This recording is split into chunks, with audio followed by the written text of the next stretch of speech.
2024। সে বলেছিল, ভালোবাসা মানেই শুধু অনুভূতি, দায়িত্ব না। আমি চুপ করে শুনেছিলাম, কারণ আমি জানতাম ভালোবাসা শুধু হাত ধরা না, ভালোবাসা মানে সংসারের ভার কাঁধে নেওয়া। ছোট ঘর, বড় স্বপ্ন, আমার কাছে সেটাই ছিল সুখ। কিন্তু তার চোখে ছিল শহরের আলো, রিলস, স্ট্যাটাস আর সাজানো জীবন। একদিন সে চলে গেল, বলল, এই যুগে এত সিরিয়াস হওয়া যায় না। আমি দাঁড়িয়ে রইলাম।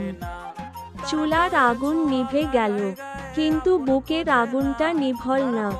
আজও রাতে দরজা বন্ধ করলে মনে হয়, এই যুগের মেয়েরা খারাপ না, শুধু সংসারের মানেটা ভুলে যাচ্ছে।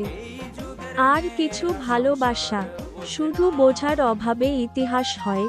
ভাঙ্গা হাট গানে